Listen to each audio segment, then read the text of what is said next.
വിഷയമുണ്ട്.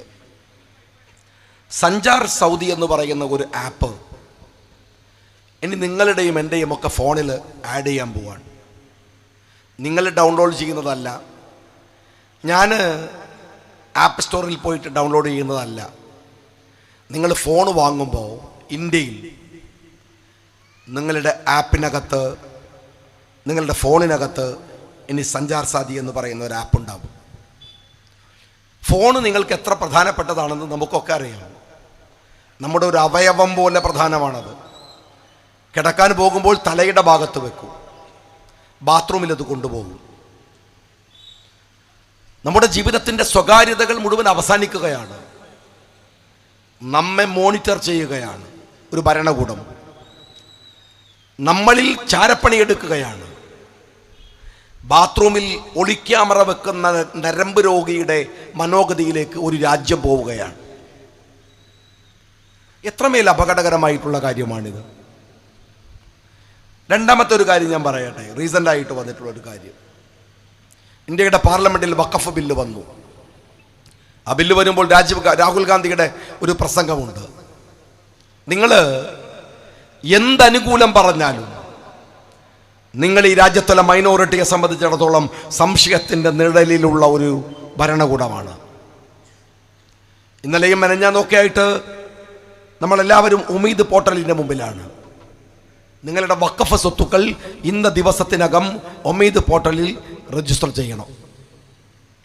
ഇന്നലെ രാത്രിയിൽ നട്ടപ്പാതിരക്കൊക്കെ എന്നെ ആളുകൾ വിളിക്കുന്നു, നിങ്ങൾ നിങ്ങളുടെ ഈ നാട്ടിലുള്ള വഖഫ് സ്വത്തൊന്ന് ഉമീദ് പോർട്ടലിൽ കയറ്റാൻ നോക്കൂ. സാധിക്കുന്നില്ല. നിങ്ങൾക്ക് റിക്വസ്റ്റ് കൊടുത്ത് കാത്തിരിക്കും, OTP വരും. OTP ആഡ് ചെയ്യണമെങ്കിൽ ഫയൽ മൂവ് ആണ്ടേ, ആവൂല. OTP എക്സ്പയർ ആവും.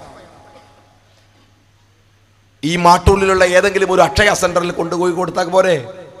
അക്ഷയ സെന്ററിന് ട്രെയിനിങ് കൊടുത്തിട്ടില്ല എന്ന് വെച്ചാൽ നിങ്ങളുടെ ഒരു മൈനോറിറ്റിയുടെ അവർക്ക് അനുവദിച്ചു കൊടുക്കേണ്ടുന്ന ഒരു ആനുകൂല്യം ഉണ്ടെന്ന് പറയുക, എന്നിട്ട് കള്ളക്കളി കളിക്കുക.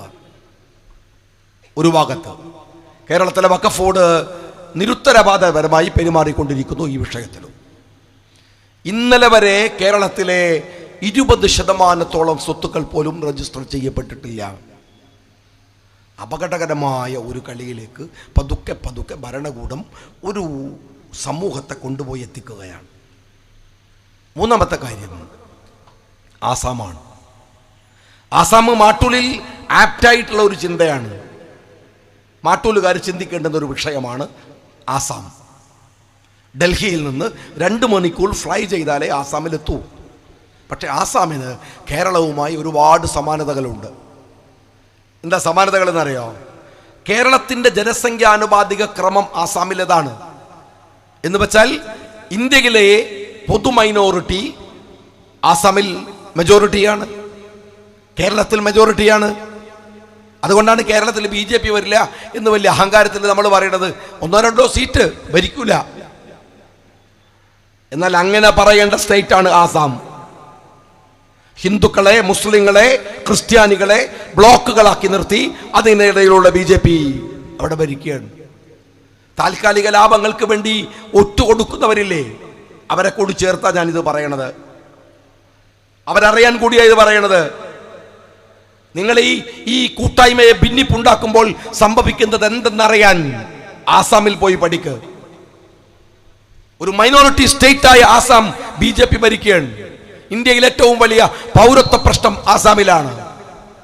ലക്ഷക്കണക്കിന് മനുഷ്യന്റെ പൗരത്വം നഷ്ടപ്പെട്ടു ആസാമില് ഇപ്പോഴും വരെ. എന്നാൽ അതിനിടയിൽ വന്നിട്ടുള്ള ചില കോടതി വിധികളാണ് ഞാൻ നിങ്ങളുടെ ശ്രദ്ധയിലേക്ക് കൊണ്ടുവരാൻ ശ്രമിക്കുന്നത്. ഒന്ന് മൗസുനി ഖാത്തൂൺ കേസാണ്. മൗസുനി ഖാത്തൂൺ ഒരു മുസ്ലിം സ്ത്രീയാണ്. ആസാമിലെ ബാർപേട്ട FTയിൽ 2019-2020 നമ്പർ. FT എന്ന് പറഞ്ഞാൽ ഫോറിൻ ട്രിബ്യൂണൽ. ആ ഫോറിൻ ട്രിബ്യൂണലിൽ മൗസുനി ഖാത്തൂണിന്റെ പൗരത്വം നിഷേധിക്കപ്പെട്ടു. ആ സ്ത്രീ എല്ലാ തെളിവുകളും ഹാജരാക്കി. എന്നിട്ടും FT പറഞ്ഞു പൗരയല്ല.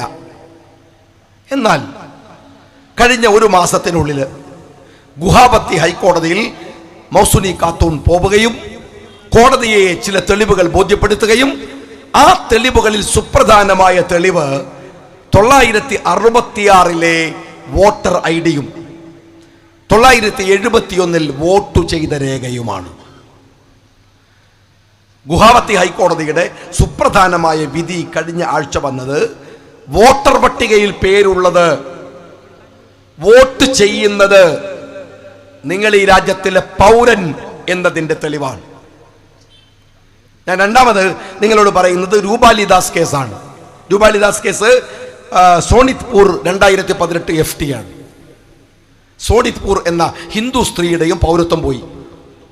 അവർ ഹാജരാക്കിയത് അവരുടെ മുതുമുത്തച്ഛൻ വോട്ടർ പട്ടികയിലുള്ളത്, അവരുടെ അച്ഛൻ 71 വോട്ട് ചെയ്തത്. കോടതി പറഞ്ഞു നിങ്ങൾ പൗരയാണ്.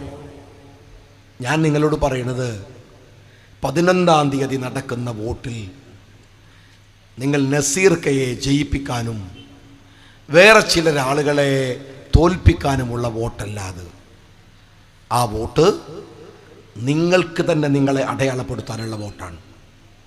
നിങ്ങൾ ഈ രാജ്യത്തിലെ പൗരൻ എന്ന നിലക്ക് നിങ്ങൾ ഉണ്ടാക്കുന്ന ഒരു ഡോക്യുമെൻ്റാണ്. അതുകൊണ്ട് വോട്ടിനെ നിസ്സാരമായി കാണരുത്.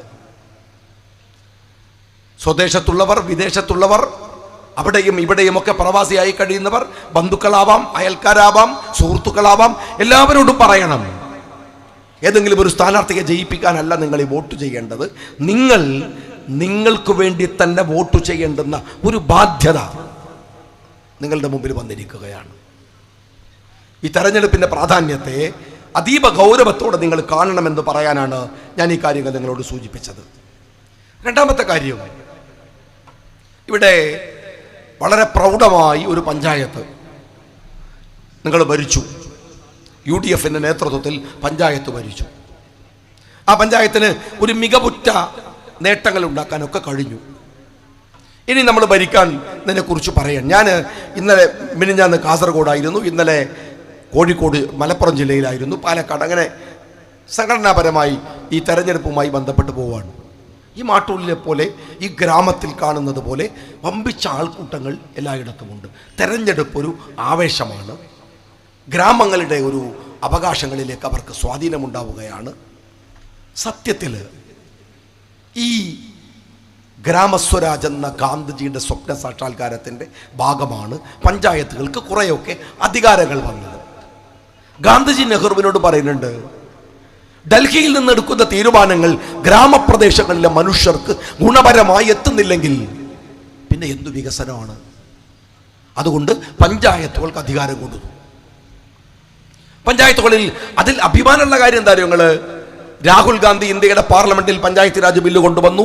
CPM അത് അടക്കമുള്ളവർ തോൽപ്പിച്ചു. പിന്നെയും കോൺഗ്രസ് അത് കൊണ്ടുവന്നു.